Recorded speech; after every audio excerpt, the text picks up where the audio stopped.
여러분 2주 만에 보는데 정말 되게 오랜만에 보는 것 같아요. 그래서 이게 어떤 사람은 매주 보는 것 같다고 이렇게 생각할 수 있는데 제가 여러분한테 한번 우스갯소리로 얘기한 것 같은데 제가 손자 손녀가 되게 많은 약간 할아버지가 된 느낌일 때가 있는데 이럴 때인 것 같아요. 그래서 2주 만에 보는데 정말 많이 반갑고 오늘 예배 끝나고 뭐가 있죠?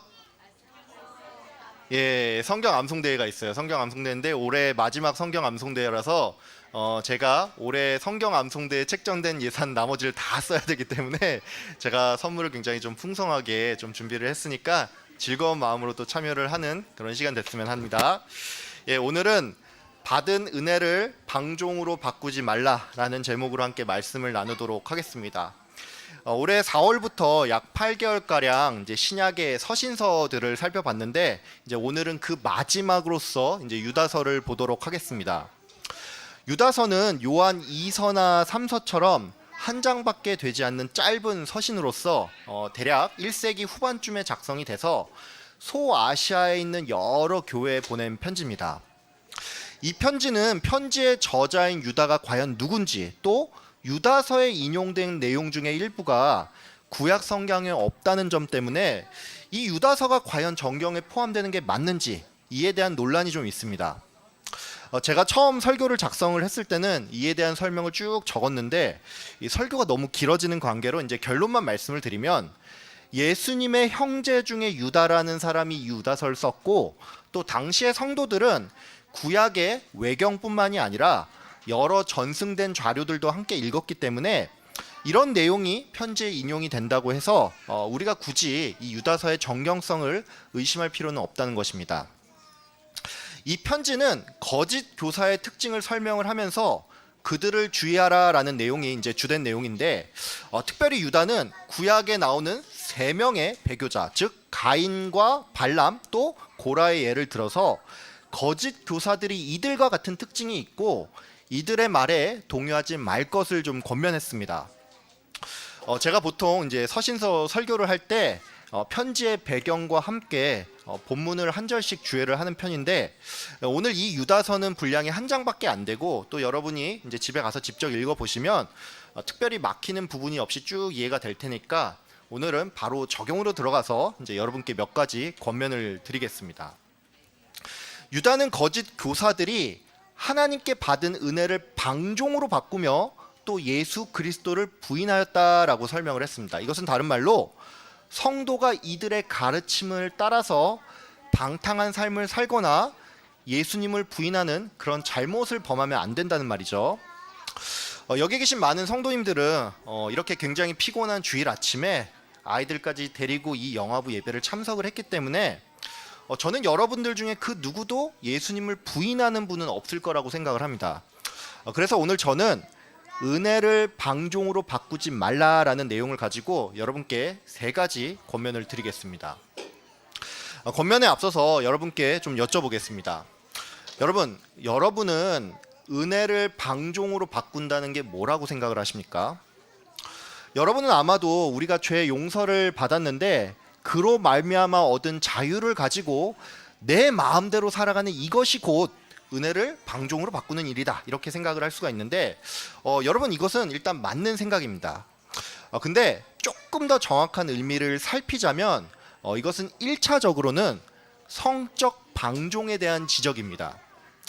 참고로 개역 개정 성경에 방종이라고 번역된 단어는 이제 헬라어로 하면 아셀게이아인데 이 단어의 원뜻은 음탕함입니다. 그러니까 이 말이 뭐냐면 우리가 죄사함을 통해서 자유를 얻었는데 이 자유를 성적 방종에 남용을 하면 안 된다는 말이죠.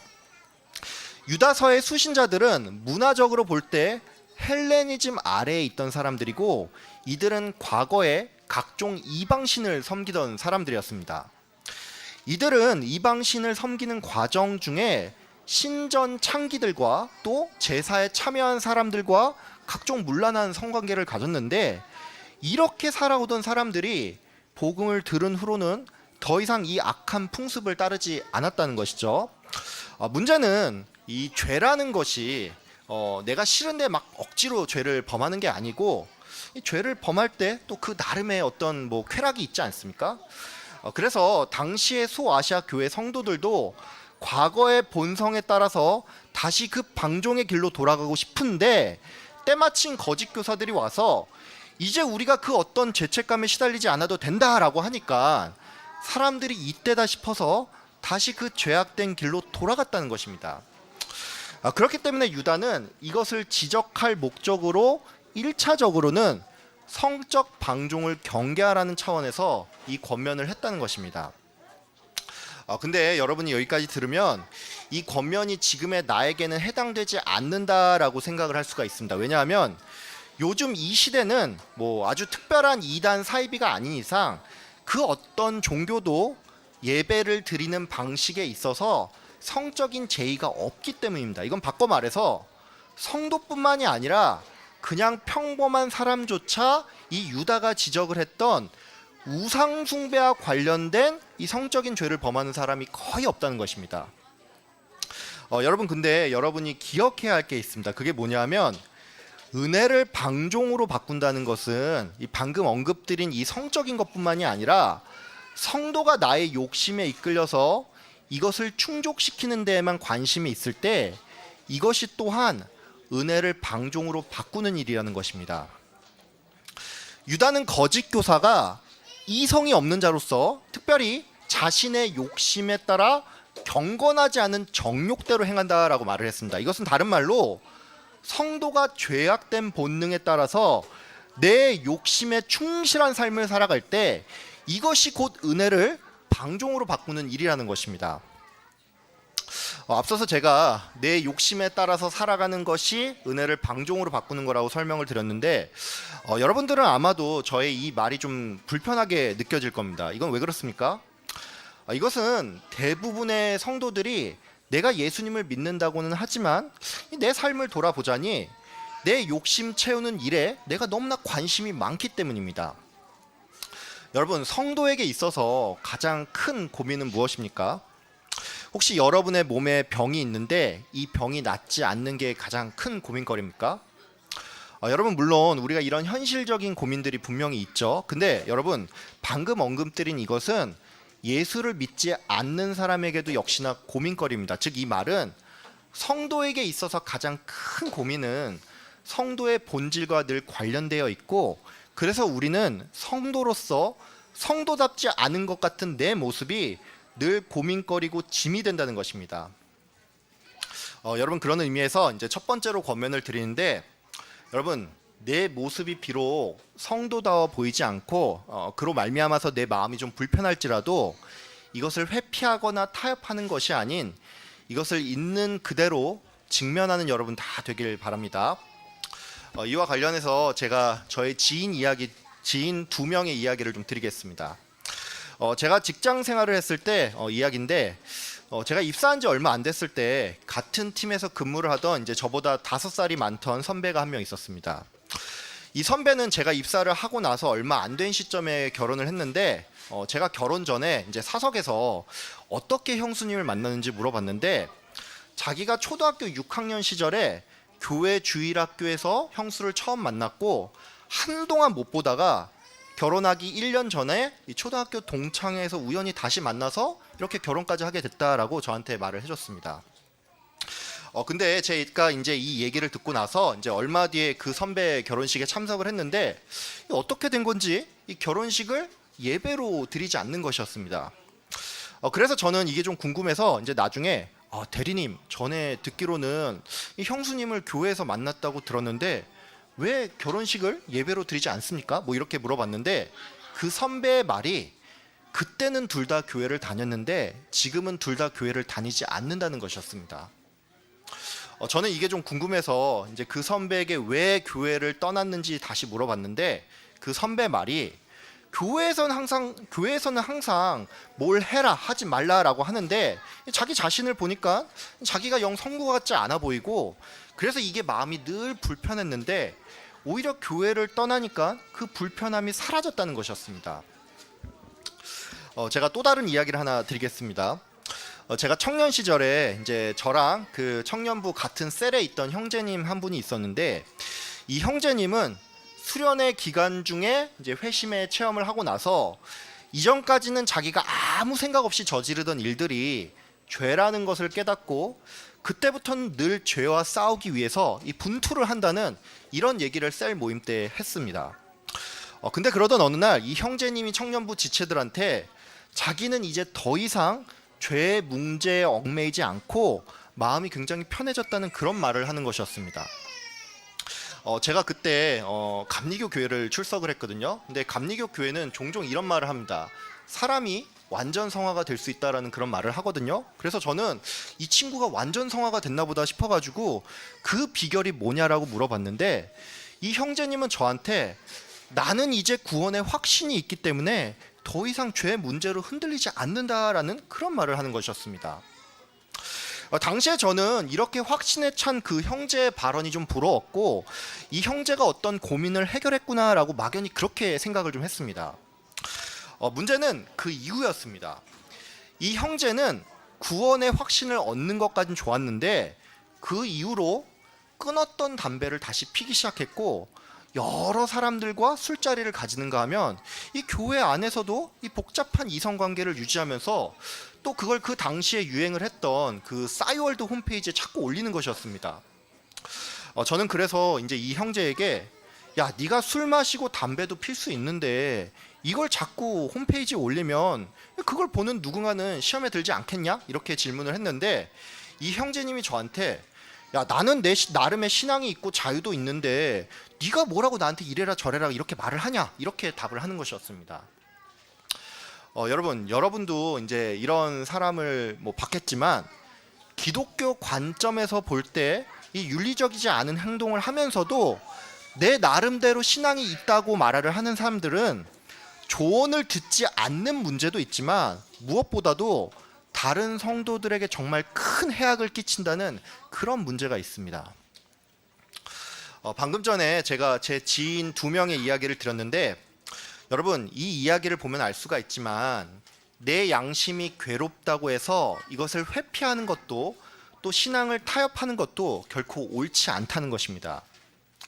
여러분 성도인 우리가 내 죄를 바라보면서 불편한 감정이 드는 것은 이상한 게 아니라 자연스러운 것이고 또 우리가 영적 전쟁을 치룬다는 증거입니다.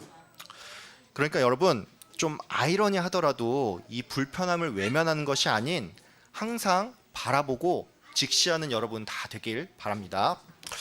두 번째로 여러분 우리가 이 불편함을 직면하는 것까진 좋은데 그냥 그렇게만 해서는 아무런 변화가 없죠.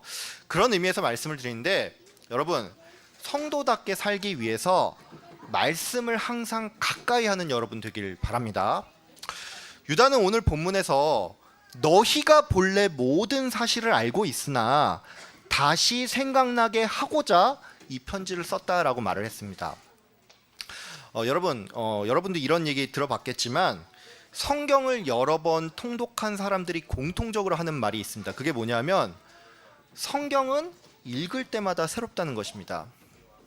여러분 이 말이 무슨 뜻이냐면 우리가 성경을 읽을 때마다 새로운 은혜가 임한다는 그런 의미도 있지만 우리가 성경을 읽고 나서 뒤돌아서면 또 까먹기 때문에 성경을 읽을 때마다 새롭게 느껴진다는 것입니다.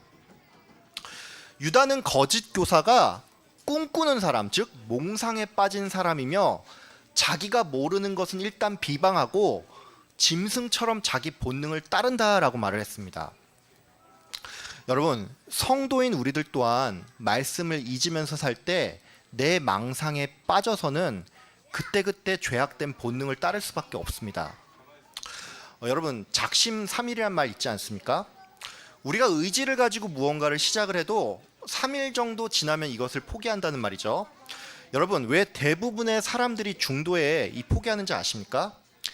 의지가 부족해서 게을러서 뭐 이렇게 생각을 하는데 대부분은 몸이 따라주지 않기 때문입니다.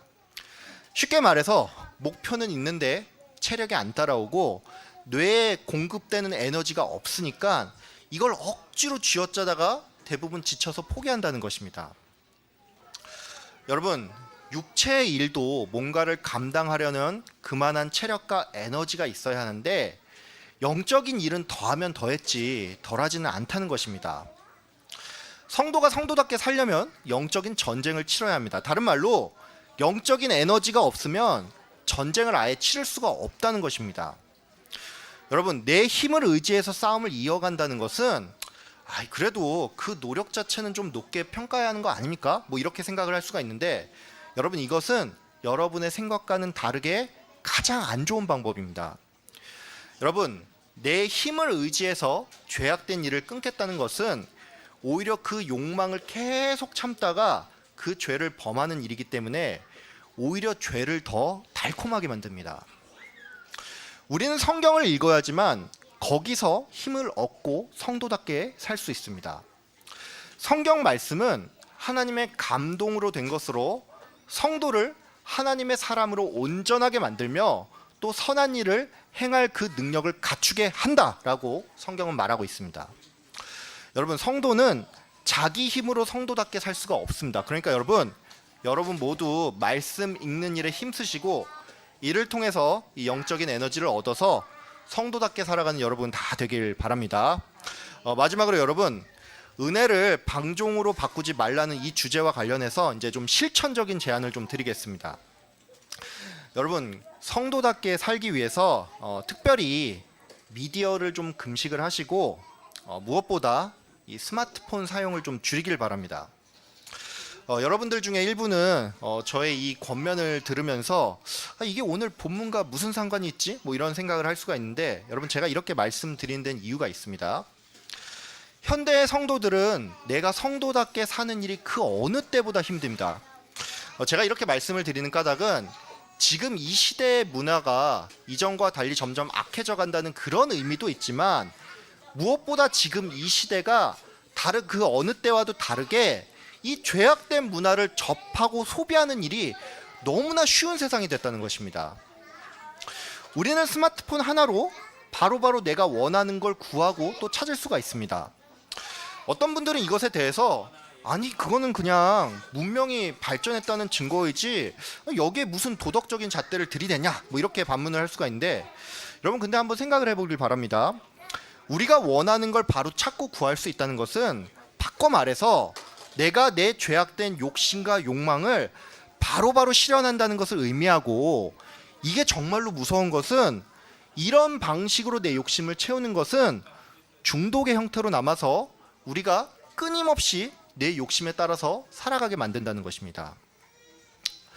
제가 최근에 이제 한 정신의학과 그 교수의 강연을 봤는데, 이제 이 교수는 현대인의 가장 큰 문제가 바로 도파민 중독이라고 말을 했습니다. 이 교수는 이 문제가 정도의 차이만 있다 뿐이지 거의 모든 현대인들이 겪는 문제라고 설명을 했고, 그 가장 큰 이유가 현대인 모두가 스마트폰에 너무나도 익숙해져 있다는 것입니다. 여러분도 잘 아시겠지만 이 도파민이라는 것은 고통을 경감시키고 또 행복감을 느끼게 해주는 호르몬인데, 보통은 이 호르몬은 사람이 무언가를 얻기 위해서 노력을 하고 또 이것을 달성할 때 분비가 된다고 합니다.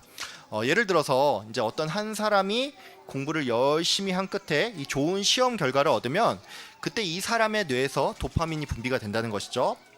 문제는 이 같은 노력의 과정 없이 즉각적으로 분비되는 도파민인데, 이런 도파민은 너무 쉽게 얻는 이유로 내성이 생길 뿐만이 아니라 이 도파민을 끊임없이 갈망하는 중독 증상으로 나타난다는 것입니다. 현대인들은 거의 모두가 스마트폰을 사용하고 있습니다. 그리고 우리는 이를 통해서 보고 싶은 게 있으면 바로 뭔가를 찾아서 보고, 먹고 싶은 게 있으면 각종 배달 앱을 열어서 바로 주문을 합니다. 또 우리는 사고 싶은 게 있으면 쇼핑 앱을 사용해서 나의 이 소비 욕구를 해소하는데, 이제는 우리가 이 욕구를 해소하는데 기다리는 것도 싫기 때문에 거의 대부분이 뭐 당일 배송이나 새벽 배송 같은 것을 선호할 정도가 됐습니다. 어떤 사람들은 스마트폰을 이용해서 자기 과시욕을 충족을 시킵니다. SNS 같은데 뭐 소위 말해서 허세 사진을 올리는가 하면, 또 어떤 사람은 이 타인의 삶을 훔쳐보기 위해서 이 스마트폰을 사용을 한다는 것이죠.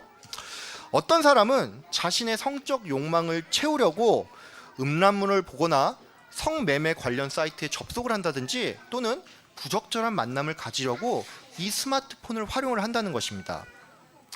이처럼 현대인들 대부분은 자신의 욕심과 욕망을 이 스마트폰을 통해서 즉석으로 채우는 일에 익숙해져 있고, 이로 말미암아 다들 일종의 도파민 중독 상태에 있는데, 이것은 바꿔 말해서 성도 또한 자신도 모르는 사이에 이 중독에 빠져서는 오로지 내 욕심을 채우는 일에 내 온 마음을 뺏길 수가 있다는 것입니다. 여러분, 우리에게 구원의 자유가 주어진 것은 내 욕심 하나 채우면서 살기 위함이 아닙니다. 여러분, 이를 위해서 우리가 멀리해야 할 게 있다면 멀리하는 것이 답입니다. 여러분 모두 말씀을 가까이 하면서 세상의 악한 문화에 나 자신이 노출되지 않도록 늘 주의하는 성도님들 다 되길 바랍니다. 성도는 자유를 위해서 부르심을 받은 자들입니다.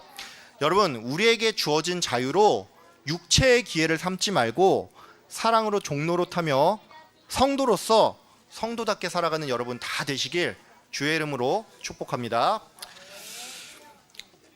지금은 우리 주 예수 그리스도의 은혜와 아버지 하나님의 크신 사랑과 성령 하나님의 교통하심이 성도로서 사랑으로 서로를 섬기며 주의 영광을 위해 살아가길 다짐하는 이 자리에 모인 모든 성도님들 머리 위에 지금으로부터 영원까지 항상 함께 있을지어다. 아멘.